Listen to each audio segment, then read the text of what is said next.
Hello दोस्तों, मैं एक बार फिर से आप सभी का मेरे YouTube channel D study centre पर तहे दिल से स्वागत करता हूं। तो दोस्तों, ये अपना कक्षा 12 की फिजिक्स का अध्याय नंबर 1 विद्युत आवेश तथा क्षेत्र का लेक्चर नंबर 17 और पिछले 16वें लेक्चर में हमने पढ़ा था विद्युत द्विध्रुव के कारण विद्युत क्षेत्र की तीव्रता, और उसमें हमने पढ़ा था विद्युत द्विध्रुव के निरक्ष यानी विषुवत तल पर विद्युत क्षेत्र की तीव्रता, और उससे पहले वाले लेक्चर में मैंने पढ़ा था विद्युत द्विध्रुव के अक्ष पर विद्युत क्षेत्र की तीव्रता। और आज हम पढ़ेंगे एक समान बाह्य विद्युत क्षेत्र में स्थित विद्युत द्विध्रुव पर बल आघूर्ण, जिसे बोलते हैं टो। इसे बोलते हैं बल आघूर्ण टो। तो सबसे पहले लेते हैं हम एक समान विद्युत क्षेत्र ई। ये अपना एक समान विद्युत क्षेत्र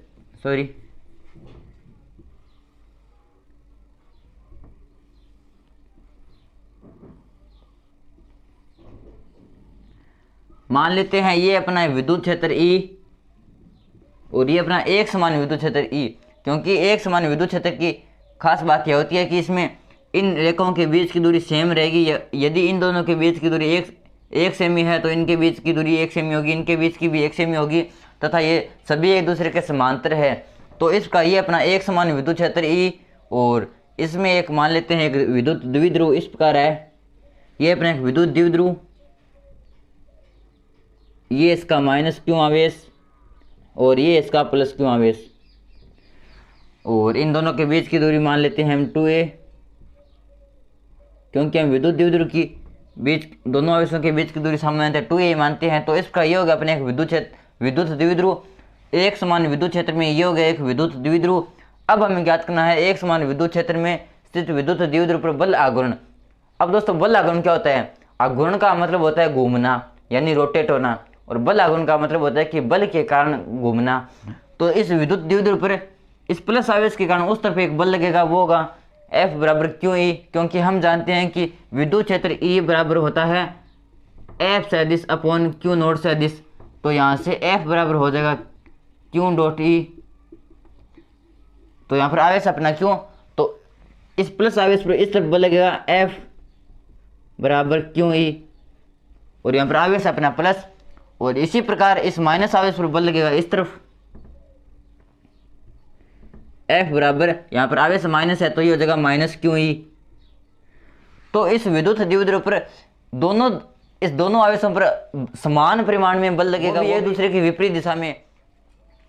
तो जब इस प्लस क्यू आवेश पर इस तरफ बल लगेगा तो ये विद्युत द्विध्रुव उस तरफ घूमेगा, और जब इस पर माइनस क्यू नॉट डी बल लगेगा तो ये विद्युत द्विध्रुव इस तरफ घूमेगा। और हम जानते हैं कि ये दोनों बल परिमाण में समान है, अर्थात अगर वो 5 न्यूटन का बल है तो ये भी 5 न्यूटन का बल होगा। तो यह विद्युत द्विध्रुव विद्युत क्षेत्र में आगे पीछे गति न करके एक ही जगह घूमने लगेगा, जिसे कहते हैं विद्युत द्विध्रुव का बल आघूर्ण यानी टो। तो अब हम ज्ञात करेंगे विद्युत द्विध्रुव के बल आघूर्ण टो का मान। तो इसे मैं साफ कर देता हूं।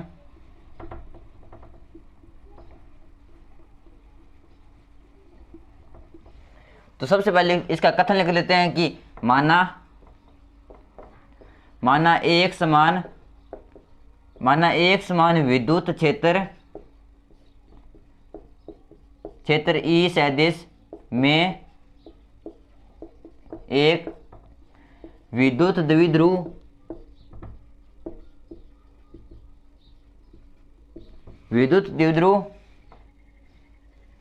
चित्रानुसार अब मान लेते हैं इस रेखा के और इस विद्युत द्विध्रुव के बीच का कोण है थीटा। ये कोण मान लेते हैं थीटा। ये कोण है अपना ये। तो चित्रानुसार विद्युत क्षेत्र रेखा के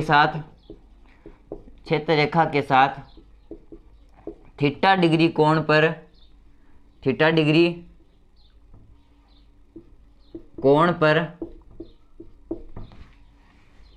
स्थित है,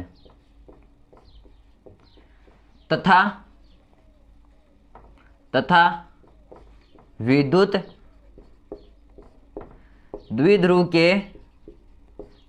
द्विध्रुव के दोनों ध्रुवों पर समान परिमाण के तथा एक दूसरे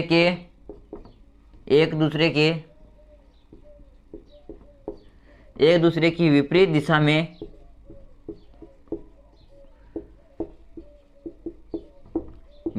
बल F बराबर क्यू ई लग रहे हैं। तो विद्युत द्विध्रुव के दोनों ध्रुवों पर समान परिमाण के तथा एक दूसरे की विपरीत दिशा में बल F बराबर क्यों ही लग रहे हैं। अतः विद्युत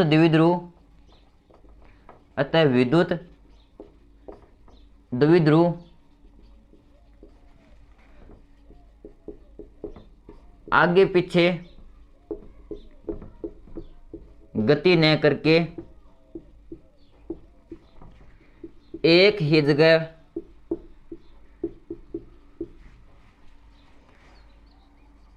घूमने लगेगा,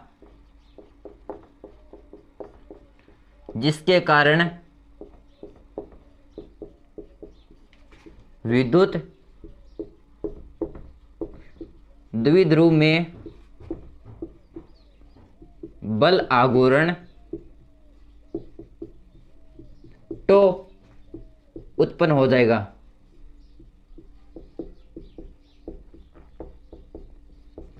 तो इस प्रकार समान परिमाण के तथा विपरीत प्रकृति के दो बल लगने के कारण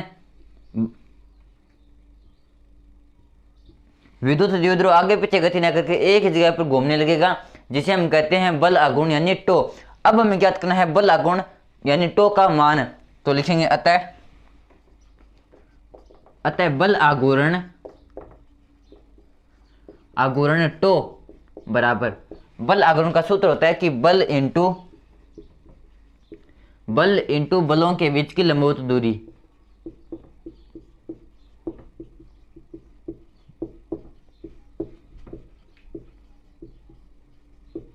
लंबवत दूरी ये होता है बल आघूर्ण यानी टो का सूत्र।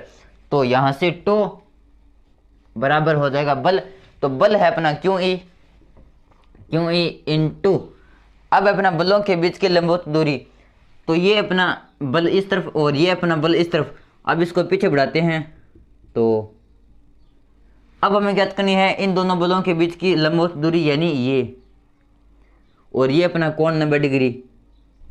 तो इसका ये बन गया एक अपना समकोण त्रिभुज, और इसे मान लेते हैं ए, इसे मान लेते हैं बी और इसे मान लेते हैं सी।